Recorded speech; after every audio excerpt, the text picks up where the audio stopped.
be so bad at this. Graham, show us now. We'd all be so bad at it. So good. Yeah. So tell us the premise of the show. Right, so it's very simple. They chuck 10 of Ireland's best comedians into a room for 6 hours, and they can't laugh, but they've got to try and make each other laugh. So there's one, it's delicious watching people trying not to laugh, but also, as a kind of performer, it's lovely watching people doing shtick in front of an audience of 9 who've already told you they're not going to laugh. It's sort of... And I think for you can laugh. You're just... You're yeah. You're the Wizard of Oz, right? You're behind the curtain. My job is so... I'm literally sat on a sofa watching telly for 6 hours. I do that on my downtime. That's my life. That must have been the easiest pitch of your life. So It was so easy. And also, do you know what? I've never worked in Ireland before. Never done a job in Ireland before, because I left when I was a kid. Yeah. So I never worked. And so I went back, and it was really fun to hang out with the comics, to be in Dublin for a week. I loved it. Yeah. And this show is all over the world, isn't it? Last One Laughing, it's a Japanese format, and Amazon Prime Video have rolled it out across the world. It's everywhere. It's not here, and it's not in America. Yeah, you don't think there'll be a UK version? I'm sure there will at some point, yeah. Because it's all about the cast, really, isn't it? The cast are so good. They did a brilliant job of casting this. So you've got people you'll know, like Jason Byrne and Aisling Bea, Catherine Bohart, Deirdre O'Kane. But then there's people you don't know who, you know, are just work in Ireland. And it's great that they're now on this international stage, that people will see them. There's a guy in there called Tony Cantwell, who, if you get to episode 3, he does one of the funniest things I've ever seen. Like, do you know what I mean? It was a long time ago. I still remember it.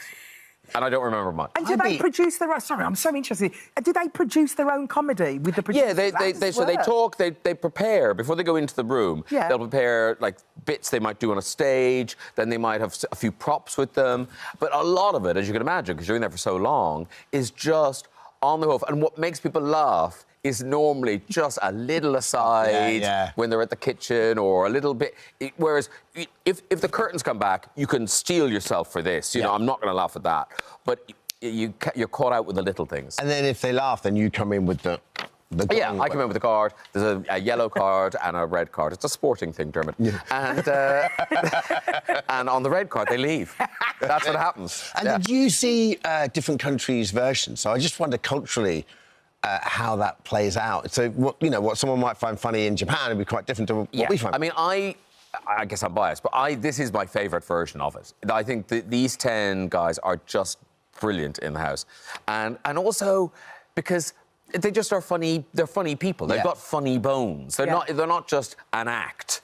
And I think that's what makes it kind of consistently entertaining throughout. There's no kind of lull. Yeah. They're on, bam, bam, bam. By the end, I think they've gone a bit crazy. Did you get PTSD looking back at your time doing stand-up? I mean, do you know what? I didn't hate it, but I was just never very good at it. Really? I was a kind of a middling comic. I was never a closer. But compare was where you found. That's what I like doing. And that kind of set me up for what I do now, you know, because you just chat to the audience, you make sure the mood's nice, and then you bring on the people to shine. And that's kind of what being a chat show host is. Yeah. I can't think of anything scarier than trying to make people laugh. And not only that, imagine having to make people laugh and then you're met with stone silence. That's happened. It's so scary. Do you know what? It's a worse... having had it happen to me, it's worse to watch than it is to have happen to you. Yeah. When you're going through it, there's a kind of a weird calmness overcomes you, and you're just like, oh, well, here we go. What can I do?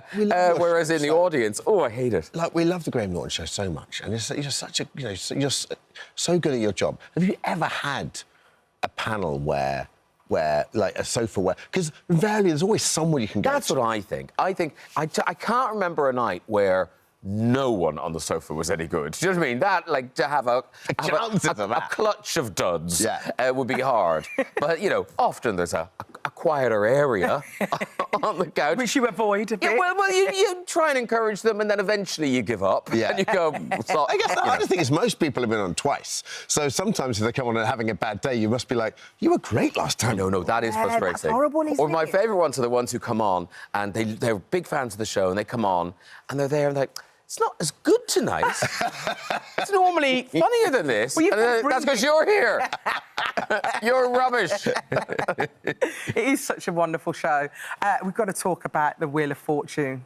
What back. a great show to do. It is a really... Do you know what? And again, it's down to casting, because I assumed, because I haven't done a game show in years, I just assumed I'd take again some of the contestants. Yeah. There'd be people I just thought, I hope you lose. Yeah. But I honestly didn't. They were liked everyone. They were just really lovely people. And also, when you get to that bit at the end, when you're talking about 50 grand, they could earn more than that. It's scary because you're looking in their eyes and you see, oh, this is going to change your life if you win this.